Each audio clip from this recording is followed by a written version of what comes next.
Kasinan, 6:30, release.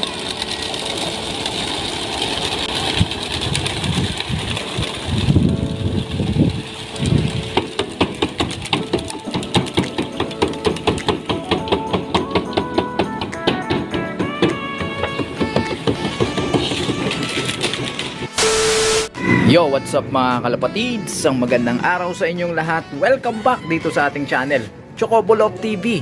And for today's video, araw ng linggo, abangan na naman tayo mga kalapatids.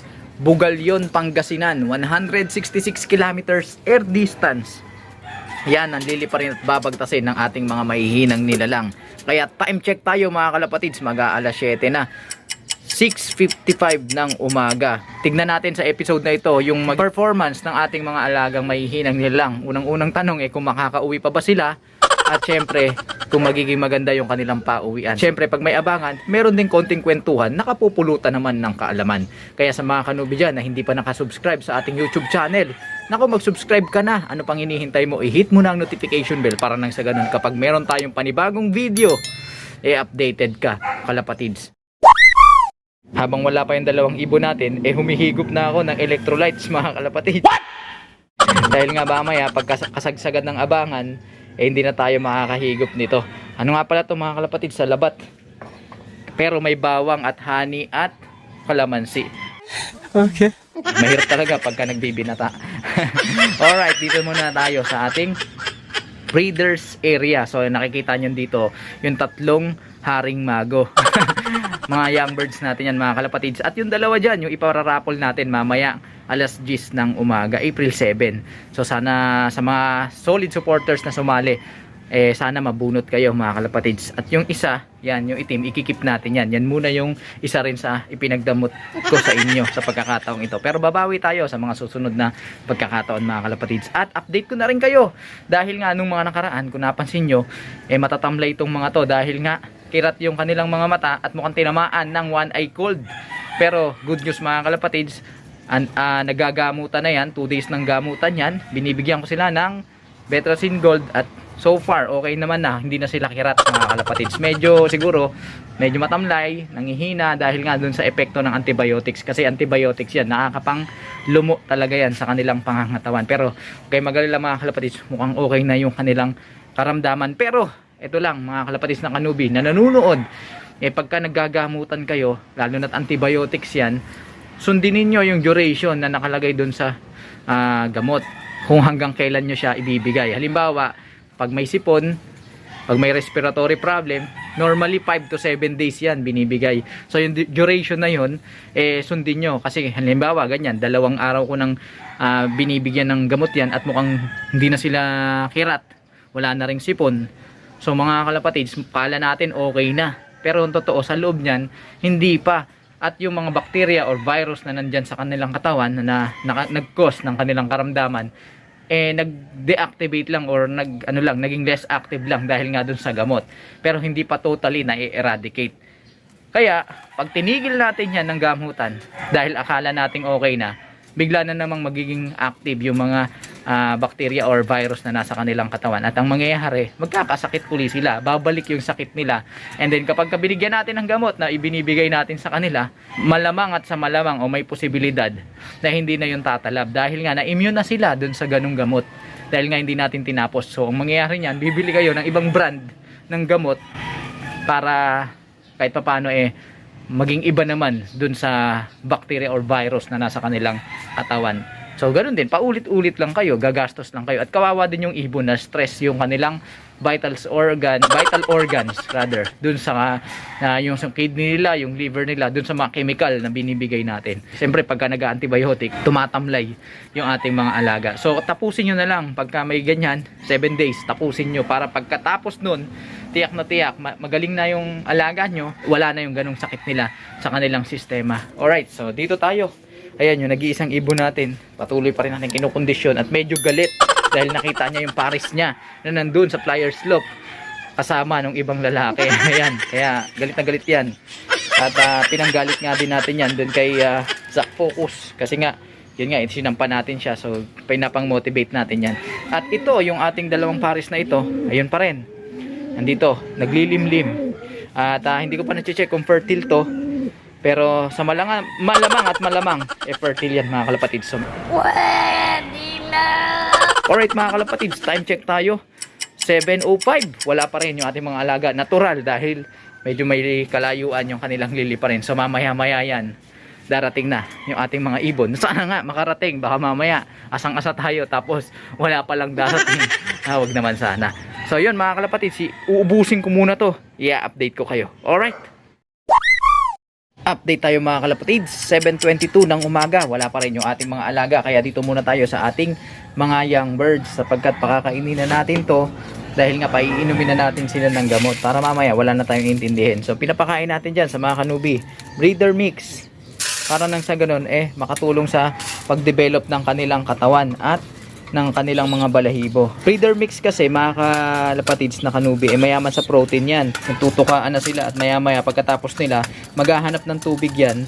Ito yung ating ibibigay tamang-tama. Yung ating gamot sa kanila para gumaling na sila ng tuluyan. Yung pinapakain natin sa kanila mga kalapatids ay breeder mix syempre. Ang breeder mix kasi mayaman sa protein na tumutulong para ma-develop nila yung kanilang pangangatawan. So mas mabilis silang lalaki. At the same time, mabilis makakapag-produce yung katawan nila ng mga balahibo. Dahil yung balahibo, ang kailangan nila dyan is amino acid or protein mga kalapatids. So more rich in protein kasi ang breeder mix. Kaya ito ang ginagamit sa ating mga alagang mga ibon na breeders. Yung mga nangingitlog, nagsusubo ng inakay para hindi bumagsak yung pangangatawan.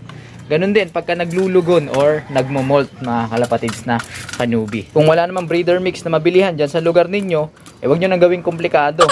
Basta bumili kayo ng patuka na mayaman sa protina. Yun lang yun mga kalapatids. Wag nyo nang pahirapan yung sarili nyo. Alright. Hayaan natin maubos nila yan bago natin lagyan. Parang sa ganun, hindi mamihasa na mamili yung ating mga alagang inakay. Samantala dito muna tayo sa ating breeders na dalawang ito. At pakainin na rin natin. Ubos na ubos yung kanilang patukaan mga kalapatids. So ganun din, breeder mix. Mas maganda kung hahaluan nyo to ng pellets. Kasi yung pellets mga kalapatids na kanubi ay mayaman sa sustansya o sa protina. Ayan. Hindi totoo yan. Papalitan ko na rin yung tubig ng ating mga alagang breeders na naririto. Pagka may itlog yung ibon mga kanubi, ang ginagawa ko, di na ako naghahalo ng mga vitamins sa ating mga alagang naglilimlim. Bola lang yan. Fresh at malinis na tubig lang talaga dahil yung mga chemical na supplements, vitamins at kung ano-ano pa, binibigay yan sa ating mga alagang breeders bago pa sila pagsamahin. During conditioning mga kalapatids, ganun ginagawa ko. Parang sa ganun, kapag ka naglilimlim sila, nakaupo sila ng ganyan, napa-flush out yung mga residue ng mga chemicals na naiwan sa kanilang katawan. Nang sa ganun, hindi rin makawawa o masyadong mahirapan yung kanilang atay at yung kanilang kidney sa paglinis ng kanilang katawan. Kasi pagka madalas tayo nagbibigay ng chemical sa ating mga alaga, hindi nagtatagal yung kanilang buhay or mabilis nawawala yung kanilang fertility. So in the long run, ganun ang nangyayari. Yun ay base lang sa ating karanasan mga kalapatids. Mga parang pina-flush out, kini-cleansing na rin natin sila gamit yung tubig. So ganyan lang sila.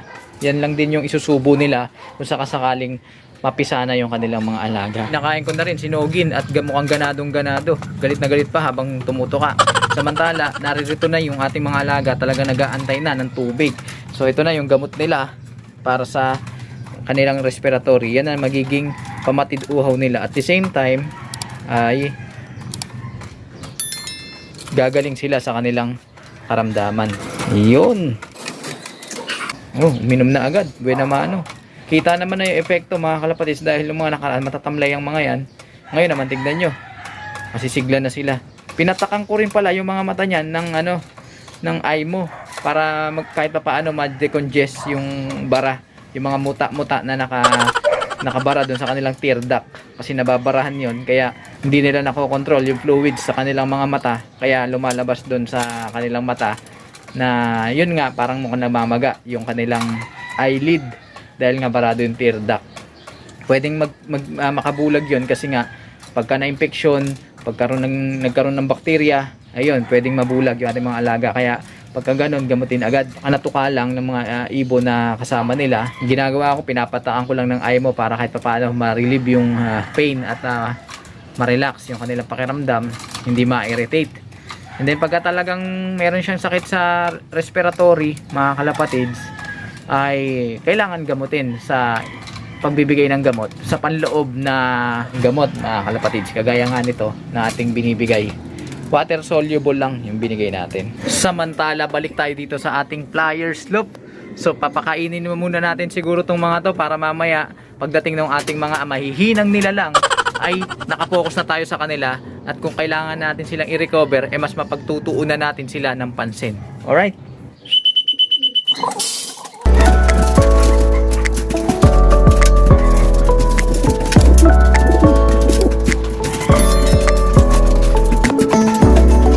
A few moments later. Update tayo mga kalapatids, 8:39 ng umaga.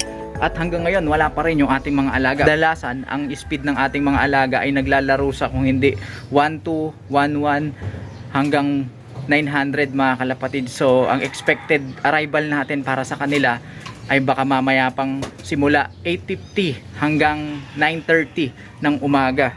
So mag-aabang-abang na tayo mga kalapatids dahil anytime pwede nang dumating yung ating mga mahihinang nilalang. Inihanda ko na nga yung pansalubong natin sa kanila. Yan, electrolytes, tapos bawang, and then yung mga isusubo natin sa kanila para mapabilis yung kanilang recovery. Sana makauwi yung ating mga alaga mga kalapatids. At itong dalawang to, buwis ito naliligo. Ay nako, yan, electrolytes yan, yung kanilang tubig na nandyan. Pero siyempre, display lang yan para maengganyo pumasok agad yung ating mga mahihinang nilalang kapag dumating sila. Pero hindi agad-agad natin sila paiinumin mga kalapatids. Para sa ganun ay maiwasan yung magkaroon ng problema yung kanilang pangloob na sistema. Alright, abang-abang pa tayo. Samahan nyo pa ako mga kalapatids. 75 years later. Update tayo mga kalapatids, 8:58 ng umaga. Meron ng ibon dun sa taas ng ating bubong. Sino kaya to? Tawagin natin. Naku, ayaw bumaba. Yun! Naku, si Angel mga kalapatids. Sana pumasok na. Pasok na Angel. Ayan, nakita niya yung tubig. Yun, sige, pasok. Pasok, pasok. Pasok, pasok, pasok. Pasok, sok, sok, sok, sok, sok, sok. Sok, sok, sok, sok, sok, sok, sok. Mas mabilis talaga to si Angel pag nasa kondisyon eh. Okay, pasok, pasok, pasok. Yun, yun, yun. Pasok, pasok.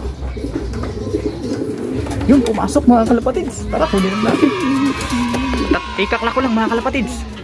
Alright mga kalapatids, naklak ko na. Ang gagawin ko, susubuan ko muna siya ng mga dapat isubo sa kanya para sa ganun ay mapabilis yung kanyang recovery. At aantayin pa natin si Zac Focus. Bibilisan ko lang yung pagkilos, samahan nyo pa ako. Alright, update tayo mga kalapatids. Pasado alas 9 na, 9:03 ng umaga. At ito na nga si Angel, nag-perch na siya dyan. Hayaan na natin siya dyang makapagpahinga. Nakainom na siya ng electrolytes niyang tubig at nasubuan na natin ng bawang at yung pang-recover niya sa digestion. So yung pula, mamaya na natin yung susubo pagka nakakain na siya mga kalapatids at may laman na yung kanyang sikmura. So hayaan muna natin siya dyan. Antayin pa muna natin si Zac Focus. Ang bagal talaga ni Zac Focus. Kumbaga pinagbigyan lang talaga siya sa mga nakaraang liparan ni Angel. Pero ayan si Angel, nakauwi na. So antay-antay pa tayo mga kalapatids. Samahan nyo pa ako. Alright. One eternity later. Update tayo mga kalapatids, 9:33 ng umaga at may pumasok na mga kalapatids. Ito si Zac Focus mga kalapatids. Kukunin na natin tapos ikaklak ko lang. Naku, nangangagat pa. Alright, saglit lang mga kalapatids. Alright mga kalapatids, nakauwi na yung ating mga alaga. Unang-una syempre si Angel. Tapos eto, 30 minutes halos ang pagitan nila mga kalapatids nung dumating ito si Zac Focus. Ayan, pagod na pagod pa. Ayan, gusto nang uminom pero mamaya-maya magpahinga ka muna. Take it easy ka lang muna dyan, Zac Focus. At teka lang, bakit nahuli ka? Akala ko dire-diretso na yung pagpapasikat mo Kumbaga, pinadama ka lang ng 2 beses na magkasunod ni Angel. Pinagbigyan ka lang. Akala ko ba naman? Naku mga kalapatids yari tayo ngayon. Nagsuso ka. May sinuko siya mga kalapatids. Hindi natin alam kung ano yon. I-check natin yan mga kalapatids at i-update ko kayo sa kalagayan ng ating mga alaga. So siguro susubuan ko na lang din to agad and then i-recover na natin para nang sa ganun sa susunod na liparan ready na uli yung ating mga alaga. So yun, maraming salamat mga kalapatids sa inyong pakikiabang dito sa ating munting tambayan at sana kahit papaano meron kayong napulot na idea at sa mga kanubi natin ay meron kayong natutunan. Kaya kung hindi ka pa nakapag-subscribe, mag-subscribe ka na, i-hit mo na ang notification bell para lang sa ganun maging updated ka sa ginagawa nating kwentuhan dito lang sa ating tambayan, Choco Bulok TV. Huwag kalimutan mag-like, comment, share kung nagustuhan mo ang ating video para sa episode na ito at pakisuportahan ang ating Facebook page sa tuloy-tuloy na kwentuhan na kapupulutan ng mga kaalaman. Paano mga kalapatids? Hanggang sa muli pagkikita. Paalam. Susubuan na kita bago ka uminom. Tapos ito ipatutukain ko na para makarecover na yung ating mga alaga. Alright?